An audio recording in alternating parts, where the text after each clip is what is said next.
అందరికీ నమస్కారం. Welcome back to my channel. Sankashta Ganapati puja పూర్తి చేసుకున్న తర్వాత సంకష్ట గణపతి వ్రత కథ చదువుకోవడం అనేది తప్పనిసరి. సంకష్ట గణపతి వ్రత కథను చదివినా విన్నా అనంత పుణ్యం లభిస్తుందని శాస్త్రవచనం. సంకష్ట గణపతి వ్రత కథను వినకపోతే వ్రతం అసంపూర్ణం అవుతుందని పెద్దలు చెప్తారు. కాబట్టి సంకటహర చతుర్థి వ్రతం చేసేవారు పూజ పూర్తయిన తర్వాత అక్షంతలు చేతిలో తీసుకొని ఈ వ్రత కథను చదవటం కానీ లేదంటే వినటం కానీ చేయాలి. కథలోకి వెళ్ళే ముందు నాదొక చిన్న రిక్వెస్ట్ అండి. ఇంతవరకు నా ఛానల్ ఎవరైనా సబ్స్క్రైబ్ చేసుకునే వాళ్ళు ఉంటే సబ్స్క్రైబ్ బటన్ని ప్రెస్ చేసి పక్కనే ఉండే బెల్ ఐకాన్ని ప్రెస్ చేశారంటే నేను పెట్టే ప్రతి వీడియో కూడా మీకు నోటిఫికేషన్ ద్వారా మొదటగా చూసేయవచ్చు. ఇప్పుడు కథలోకి వెళ్ళిపోదాం. పూర్వం ఒకానొకప్పుడు సర్వాధిపతి అయిన ఇంద్రుడు వినాయకునికి గొప్ప భక్తుడైన మృగండి అనే ఋషిని సందర్శించి తిరిగి స్వర్గానికి వెళ్తుండగా ఒక ప్రదేశంలోకి రాగానే విమానం అకస్మాత్తుగా ఆగిపోయింది. ఆ ఇంద్ర విమానం అద్భుతమైన వెలుక్కి ఆశ్చర్యచకితుడైన ఆ దేశపు రాజు సురసేనుడు గబగబా బయటకు వచ్చి ఆ అద్భుతాన్ని ఆశ్చర్యంతో తిలకించసాగాడు.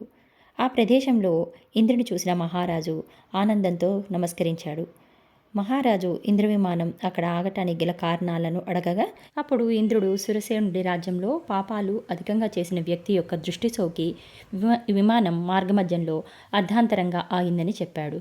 అప్పుడు ఆ రాజు మరి ఆగిపోయిన విమానం ఎలా బయలుదేరుతుంది అని అడగక ఇంద్రుడు ఇవాళ పంచమి, నిన్న చతుర్థి, నిన్నటి రోజున ఎవరైతే ఉపవాసం చేశారో వారి పుణ్యఫలాన్ని తనకి ఇస్తే ఇంద్ర విమానం తిరిగి బయలుదేరుతుందని చెప్పాడు.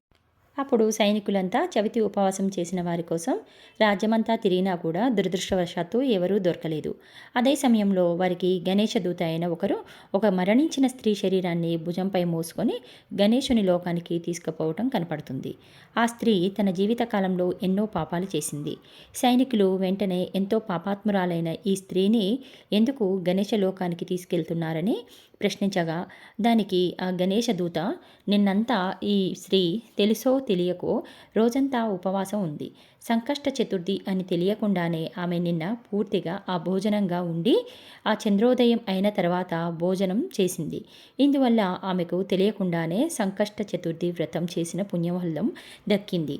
అందుకే ఈమె ఈరోజు మరణించింది. కాబట్టి సంకష్ట గణపతి వ్రతం చేసిన పుణ్యం కారణంగా ఆమెను గణేశ లోకానికి తీసుకెళ్తున్నామని ఆ గణేశ దూత చెప్తాడు. అంతటా ఆ సైనికులు ఆ స్త్రీ దేహాన్ని తమకిమ్మని, అలాగ చేస్తే ఆగిపోయిన ఇంద్ర విమానం తిరిగి బయలుదేరుతుందని అడగ్గా గణేశ దూత ఆమె పుణ్యఫలాన్ని వారికి ఇవ్వటానికి అంగీకరించలేదు. ఆ సమయంలో ఆశ్చర్యకరంగా ఆ స్త్రీ శరీరం నుంచి వచ్చిన గాలి కారణంగా అక్కడ ప్రచండమైన విస్ఫోటనంతో కూడిన గాలి వీచి ఇంద్ర విమానం బయలుదేరుతుంది. అది చూసి ఆ వ్రతమహత్యంను అని తలుచుకొని అందరూ భక్తితో నమస్కరిస్తారు. ఇంట్లో వ్రతం నియమనిష్టలతో ఆచరించలేని వారు వినాయకుని ఆలయంలో ప్రతి బహుళ చవితి రోజు జరిగే సంకష్ట గణపతి వ్రత పూజను జరిపించుకుంటే కష్టాలు తొలగిపోతాయి. ఇంట్లో చేసుకున్న, దేవాలయంలో చేసుకున్న పూజ పూర్తయిన తర్వాత తప్పనిసరిగా చంద్ర దర్శనం చేసుకుని శిరస్సున అక్షంతలు వేసుకోవాలి. అప్పుడే ఈ వ్రత ఫలితం అనేది దక్కుతుంది. తెలిసి కానీ తెలియక కానీ ఈ వ్రతం ఆచరించిన వారు ఎవరైనా గణేశుని లోకంలో కానీ స్వనంద లోకంలో కానీ శాశ్వత స్థానం పొందుతారని శాస్త్రవచనం. ఓం శ్రీ గణాధిపతియే నమః. ఆ గణేశుని ఆశీస్సులు మనందరిపై ఉండాలని ఆశిస్తూ ఈ వీడియో మీకు నచ్చిందని ఆశిస్తున్నాను. ఈ వీడియో కనుక మీకు నచ్చినట్టయితే లైక్ చేయండి, షేర్ చేయండి, సబ్స్క్రైబ్ చేసుకోండి. మరొక మంచి వీడియోతో మళ్ళీ కలుసుకుందాం. అంతవరకు సెలవు. నమస్కారం.